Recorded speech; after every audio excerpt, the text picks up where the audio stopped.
राजनीति से काम तक, सियासी गलियारों से कुर्सी तक, नेताओं से लेकर मंत्री तक, महंगाई से गरीबी तक, हर खबर पर रहेगी हमारी नजर।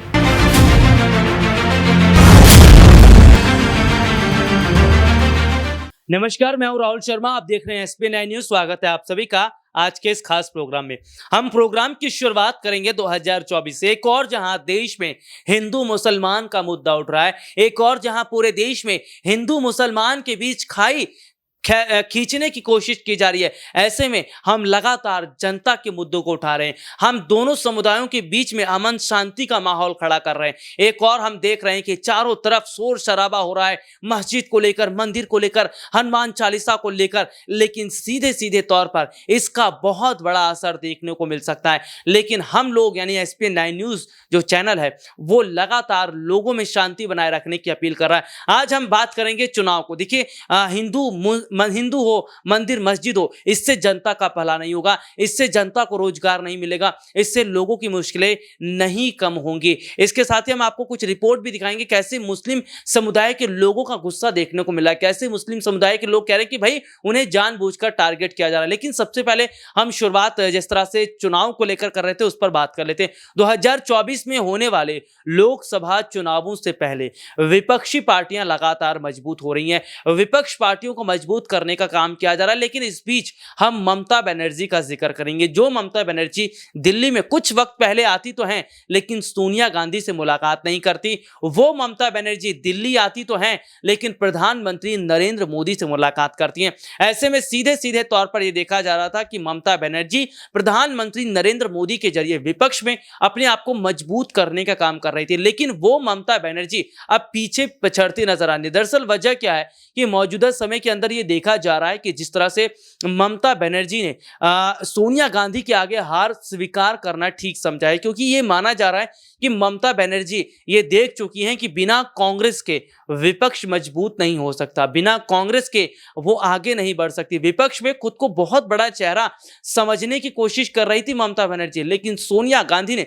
उन्हें घुटनों के बल लाकर खड़ा कर दिया। कांग्रेस पार्टी आलाकमान सोनिया गांधी के घर पर कुछ समय पहले कुछ बड़ी बैठकें हुई थी। ये जो बैठकें हुई हैं, इस बैठक को देखकर ममता बनर्जी डर गई। तो सीधे तौर पर अब ममता बनर्जी ने घुटने टेकना सही समझा और वो कांग्रेस की तरफ झुकती नजर आ रही थी। चलिए मैं एक वीडियो की बात आपको बता रहा था कि एक रिपोर्ट हम आपको दिखाएंगे कैसे मुस्लिम समुदाय के लोग कह रहे हैं कि उन्हें टारगेट किया जा रहा है और कैसे देश में हिंदू मुस्लिम की नफरत की राजनीति हो रही है। देखिए ये खास रिपोर्ट।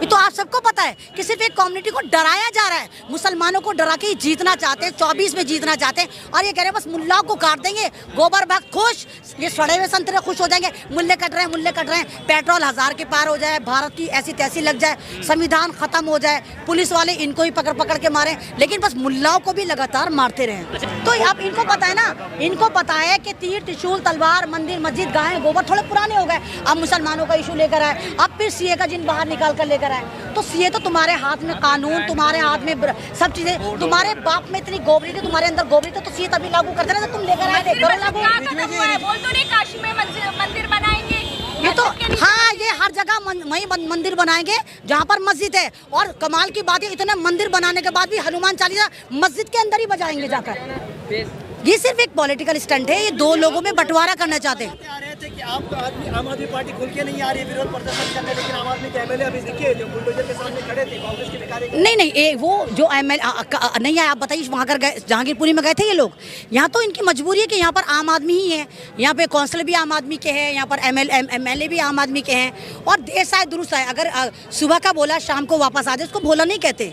तो आगे बेचारे हो सकता है कुछ लोग। तो देखा आपने हमारी खास रिपोर्ट, जिसमें हमने आपको विस्तार से दिखाया किस तरह से मुस्लिम समुदाय के लोग जो है ये कह रहे हैं कि भाई उन्हें बांटने की कोशिश की जा रही है। 2014 के बाद से देश का माहौल खराब हो रहा है, 2014 के बाद से देश की स्थिति खराब हुई है। हम साक्षी महाराज का बयान भी सुनवाएंगे, साक्षी महाराज क्या कुछ कह रहे हैं ज्ञान व्यापी मस्जिद को लेकर, हिंदू मुस्लिम को लेकर। लेकिन सबसे पहले ये देखिए कि एक और जहां 2014 से पहले देश में अमन शांति का माहौल था, देश में मंदिर पर बात नहीं होती थी, मस्जिद पर बात नहीं होती थी, लेकिन लेकिन 2014 के बाद से मंदिरों पर बात हो रही है, मस्जिदों पर बात हो रही है और सीधे सीधे तौर पर ये देखा जा रहा है कि मंदिर और मस्जिद की इस लड़ाई में आम जनता पिसती नजर आ रही है, आम जनता के लिए मुश्किलें खड़ी होती नजर आ रही है। तो सीधे सीधे तौर पर मंदिर मस्जिद की लड़ाई का असर दिखना शुरू हो चुका है। हालांकि चुनावों की अगर बात करें तो एक और जहां विपक्ष पूरी तरह से जनता के मुद्दों को उठा रहा है। कांग्रेस पार्टी महंगाई के मुद्दों पर बात कर रही है, रोजगार के मुद्दों पर बात कर रही है, शिक्षा,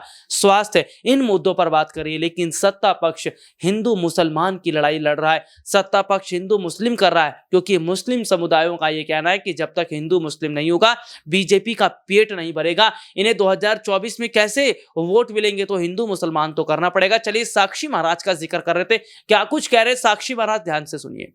ज्ञान वापी जैसा शब्द कुरान और इस्लाम में कहीं स्थान नहीं पाता है।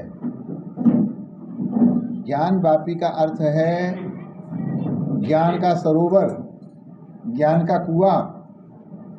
तो ज्ञान वापी शब्द से ही ये स्पष्ट होता है कि वो स्थान ज्ञान के प्रदाता भगवान शिव का है, इसलिए उसका नाम ज्ञान वापी है।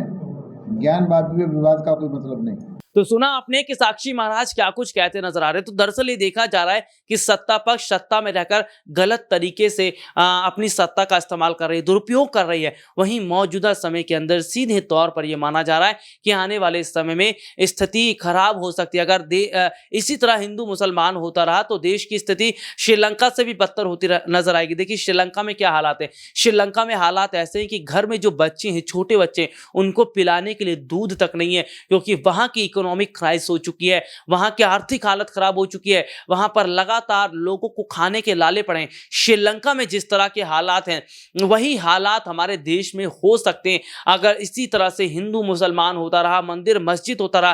ताजा अपडेट यही है कि नवनीत राणा, जी हां, वो दिल्ली के कनॉट प्लेस आती हैं, हनुमान चालीसा का पाठ करती हैं। तो सीधे सीधे तौर पर यह देखा जा रहा है कि फिलहाल मौजूदा समय के अंदर जिस तरह के हालात दिखाई दे रहे हैं, मौजूदा समय के अंदर जिस तरह की स्थिति दिखाई दे रही है, वो ये है कि अब भगवान को राजनीति के मैदान में उतार दिया है। जबकि जो ये बात कही जाती है कि हिंदू मुस्लिम सिख ईसाई आपस में हैं, हम भाई भाई, और मजहब नहीं सिखाता आपस में बैर रखना, हिंदी है हम वतन के, हिंदुस्तान हमारा।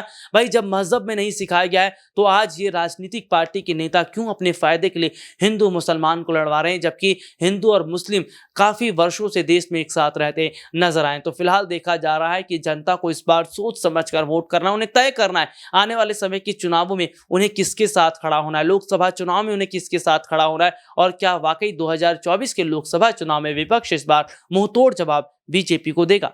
आज के लिए इतना ही, आपसे फिर दोबारा मुलाकात होगी, तब तक के लिए इजाजत दीजिए, नमस्कार।